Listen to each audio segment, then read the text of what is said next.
in the Hebrew language press, people are sort of losing their mind about this and Yeah. saying, Netanyahu, is so desperate to sort of distract from, his other narratives that he's even willing to put forward stories from quote unquote anti-Israel news outlets. But this is very serious reporting.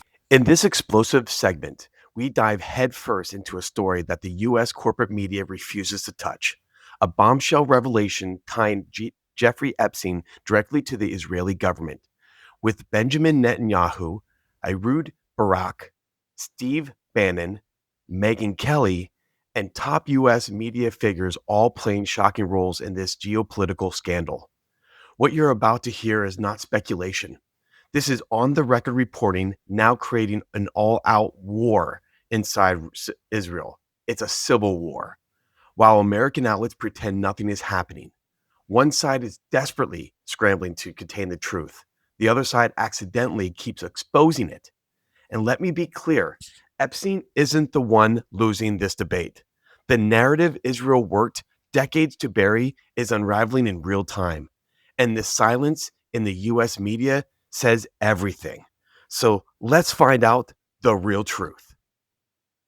I think what's so fascinating to me about this entire story is how the Israelis are currently feuding amongst themselves over whether Epstein was an Israeli asset. But the US media is ignoring all of this work.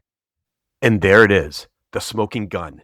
The mainstream press, who claim to be defenders of democracy and transparency, suddenly develops selective blindness the moment Epstein's name collides with Israel's intelligence circles.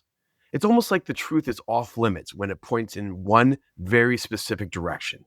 If this were Russia, China, or Iran, headlines would be screaming nonstop. But Israel, complete silence. That silence is not accidental, it's protection. Well, because the corporate media in the United States is controlled by a foreign country, and that foreign country, of course, is Israel. That's why they're not covering the fact that Jeffrey Epstein, it is now proven, had very cozy, close ties to the Israeli government. Even Benjamin Netanyahu is boosting that story, believe it or not, but not for the reasons that you would believe or think. Even Benjamin Netanyahu is boosting that story, believe it or not. Wow. That line alone should send chills down your spine. When a sitting Israeli prime minister shares reporting that exposes Epstein's ties to Israel, you know it isn't some fringe conspiracy. It's internal warfare at the highest level. Netanyahu is throwing his own intelligence community under the bus, not out of honesty, but out of pure political desperation.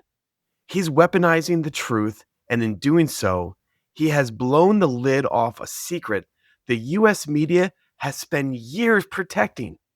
Now, Jeremy Scahill, of course, one of the founders of Dropsite News, was discussing this insane fight that's taking place in the Israeli government and among, Israeli politicians. Before I give you the details, your 2 cents, Cenk? Yeah, so really interesting cast of characters here, because Steve Bannon apparently was very good friends with Jeffrey Epstein, and he's involved in this story.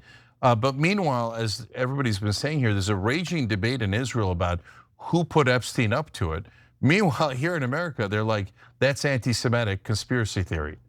Then is all of Israel anti-Semitic? I guess so. Okay, so you see what liars our corporate media are, Anna. So just to recap real quick, so Israel's current prime minister, Benjamin Netanyahu, boosted reporting that exposes Jeffrey Epstein's close relationship with the Israeli government. And now he's actually under fire from a different former Israeli prime minister who claims that Epstein had no connections to Mossad. No. Like, hey, idiot. Remember, we're supposed to be keeping this secret. You're not supposed to be making this public, but Netanyahu couldn't help himself. So on Friday, Netanyahu posted the following Jacobin piece without any comment. Let's take a look at a screenshot. So the piece is titled, "Jeffrey Epstein claimed to have meddled in Israel's elections." Okay, so the Jacobin piece relies on reporting from Dropsite News. They've now published several articles using information from the Epstein files that were leaked or released to the public by the House Oversight Committee. Those documents show specific connections between Epstein and the Israeli government, including various deals that Epstein brokered on behalf of the Israeli government. So the Jacobin piece in particular mentions Dropsite News' extensive reporting on Epstein's connections to former Israeli Prime Minister Ehud Barak and Mossad. The reporting again relies on these unveiled documents from the House Oversight Committee, and the article itself has to do with the emails between Epstein and Steve Bannon. So Steve Bannon is implicated in all of this as well, and you guys should just be fully aware of that. So back in 2019, when Netanyahu was serving as prime minister, Ehud Barak had launched another run for Prime Minister of Israel. At that point, Epstein's emails with Bannon made clear that Epstein was playing a role in, Barak's comeback as another term as Israel's prime minister. And here's what the transcripts indicate. So Jacobin cleaned up Epstein's strange punctuation for the purposes of clarity. I wanted to give you that warning, but here's what the emails indicate. Epstein says, "I'm dealing with Ehud Barak in Israel, making me crazy." Bannon responds, "Ehud, massive. Can we announce I'm his strategic advisor?" This is no mere socialite scheduling lunch meetings. This is Epstein talking like a handler, someone coordinating political movements, election strategies, and military priorities. The idea that Epstein was just a lone predator is a myth. He was a broker of state power, and Israel wasn't just in the room, they were running the room. These emails don't just imply a relationship, they prove an operational one. So Bannon can't wait to work with the Israelis and make some money off of that. Interesting to note from Mr. America First. Bannon also has hours and hours of footage from his interview with Epstein that's never been released. Why hasn't it been released, Steve? That's awfully strange. I mean, you're complaining about the Epstein files being released. You have your own Epstein files. Why don't you release all of them unedited? And let's see what Epstein was up to. By the way, also your conversations with Epstein. Oh, but you don't want to release those. Interesting. So the conversation continues. Again, this is over email. Epstein says this will be a long campaign. Elections in September 17th. Lots to talk about. Bannon responds with, "This is brilliant move." So let me give you one more part of their exchange. Epstein says, "Thanks, only the first step. Now you can understand why Trump wakes up in the middle of the night sweating when he hears you and I are friends." Bannon responds, "Dangerous." I don't know what that means. I don't know what dangerous means. I guess he's referring to himself and Epstein being a dangerous combo, but against Trump. So Steve Bannon really has a lot of explaining to do here. Yeah. Okay. 100%. So look, I think that Megyn Kelly's take on all of this is interesting. So Ehud Barak's connections to Epstein became a huge scandal for the prime minister after Epstein's arrest in 2019. Netanyahu capitalized on that scandal to bring down Ehud Barak's run for prime minister. Now let's fast forward to present day, where Megyn Kelly responded to Netanyahu's post, posting that Jacobin piece. So I guess it's not anti-Semitic to ask if Epstein was an asset for Israeli intel, and we shouldn't just take Ehud Barak's word for it that he wasn't. Got it. Yeah, correct. They're gonna call you an anti-Semite anyway, Megyn Kelly. Like, they're gonna call you an anti-Semite unless you toe the line perfectly and support anything and everything Israel does without asking any questions. Now, if you're willing to do that, great, you won't be called an anti-Semite. But if you're willing to ask questions as someone who purports to be a journalist, as someone who cares about the facts, the truth, yeah, you're gonna be called an anti-Semite. And you know what you should do with that claim, which is complete and utter BS? Brush it off your shoulder and move on. And actually report the truth, but half the time she seems like she's covering up for Epstein. She's straddling, not for Epstein, but for Israel. She does a lot of that. Yeah, like, oh, the Epstein girls, was it really pedophilia? Oh yeah, that was bad. I mean, why are we doing that? Epstein's already dead. I mean, it's not like I don't think she has any connections to Ghislaine Maxwell. My guess is that Megyn Kelly was trying to minimize that as part of a coordinated effort. Alan Dershowitz did the same thing when debating Anna on counterpoints. And so I think that there's a Israeli talking point, start to minimize what Epstein did because people are finding out we did it. And so if Megyn's putting out those talking points and they're calling her an anti-Semite anyway, she should really check her strategy because it isn't that great. That straddling isn't working for anyone, Megyn. Now, former Israeli Prime Minister Naftali Bennett responded to Megyn Kelly in a quote post. So let's take a look at that. He says that the greatest propaganda attack. Remember, Israel's supposed to continue pretending as though Epstein had nothing to do with their government, even though there's now evidence that he absolutely did have a lot to do with their government. I have more on that too. Yeah, let me continue with his statement though. He says, until this moment, Netanyahu has not deleted the disgraceful post in which he shares an article that promotes the false conspiracy theory as if Israel and the Mossad operated the pedophile Epstein.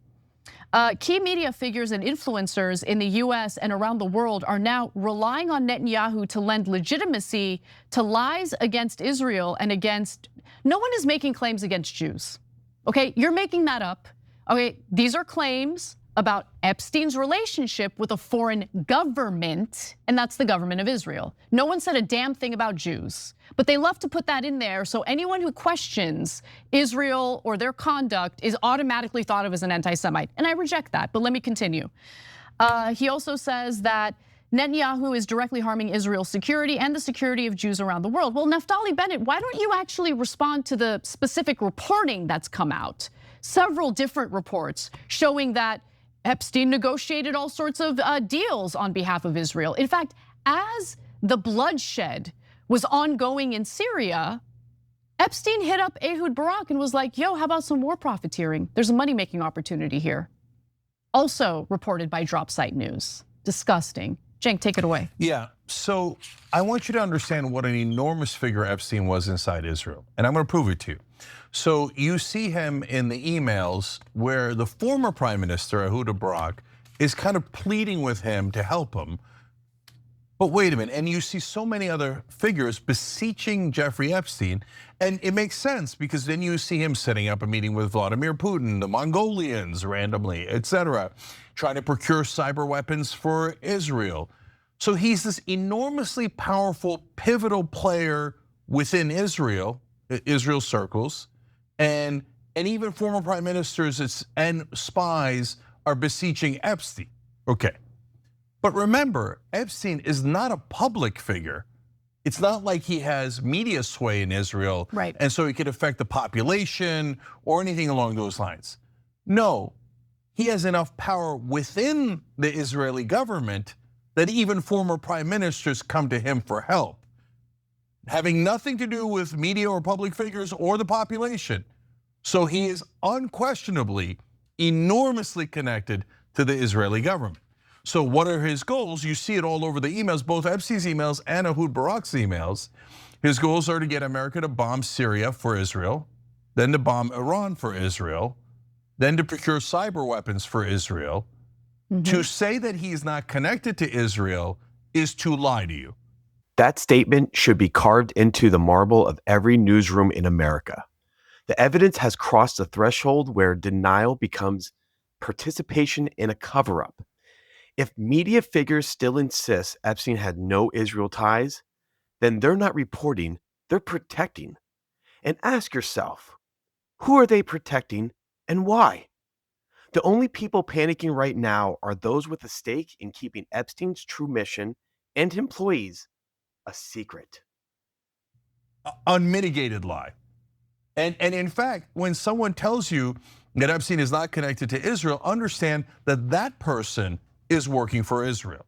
Now they might know it or not know it, they might be part of ABC or CNN, and they don't consciously, some of them consciously think it, but most of them don't.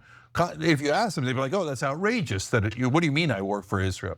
And then you say, well, you see all of this evidence proving without a shadow, beyond a shadow of a doubt, that Epstein worked with the Israeli government and for the Israeli government. And they will say to you, no, you're not allowed to say that because that is an anti-Semitic conspiracy theory. But all of Israel's discussing it, so it can't be anti-Semitic. And Netanyahu and Naftali Bennett are discussing it, right? So how could it be that Israelis are allowed to discuss that issue, but the Americans are all banned? And why are we banned?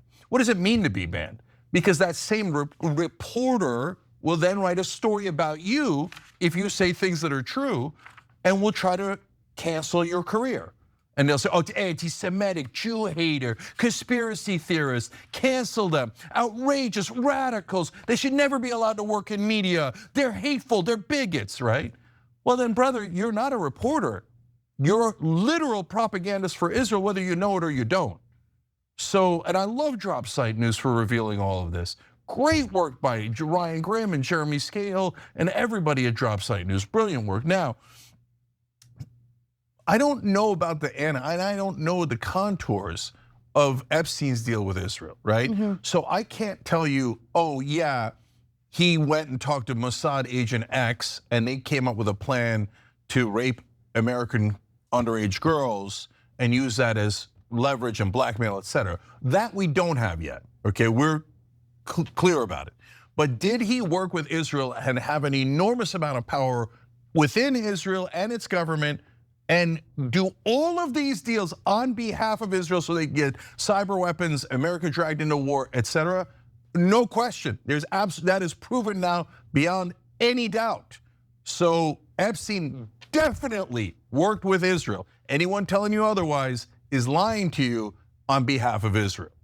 Listen, when I'm on Counterpoints and I'm in a 2v1 debate with two Zionists, Josh Hammer and Alan Dershowitz, and both of them do not want the release of the Epstein files, that should tell you something. No question. We'll put it up on tyt.com/press. You should watch that. Yeah. Because both of them, as Israel first as it gets, both Dershowitz and Josh Hammer. Dershowitz pretends like he wants the release of the Epstein files, but namely because he wants to attack the survivors. He doesn't even hide that. Yeah, I know. Throughout the entire interview, Anna didn't have to do much. She did great, but they revealed themselves total mask off.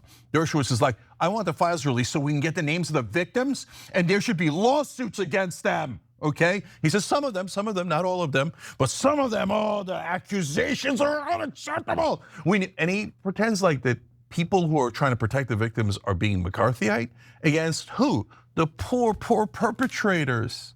And he says everybody who palled around with Epstein and loved Epstein, I said, they're not all guilty. Now, some of them are guilty, but a lot of them are wonderful human beings protecting beloved Israel.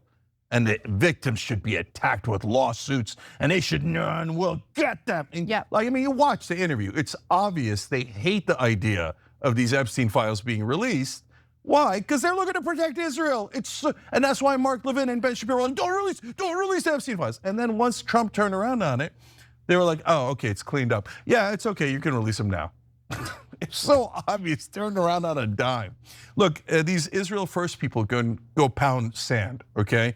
And we have to get rid of every person connected to Epstein in our government, because our government is supporting this vile stuff right now. Look, they're the ones who gave him a sweetheart deal. They're the ones who killed the camera, made the guards go off break. There are still traitors inside our government that helped do God knows what with Epstein in that jail cell, that helped to get him off.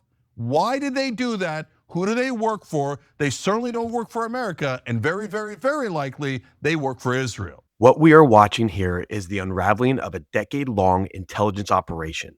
And the people screaming anti-Semitic conspiracy theory are the same ones who never want the public asking who Epstein really served. The real story isn't about a single man. It's about a foreign government embedded in US power structures, weaponizing media control, blackmailing networks, and political puppets. And now that the cracks are showing, they can't plaster over them fast enough. If the US media won't touch this story, then we will. And every pause you just heard, that is where the truth lies. Thank you for watching and listening to our video. Please like and subscribe to our channel. We will talk with you the next time we need to uncover the real truth.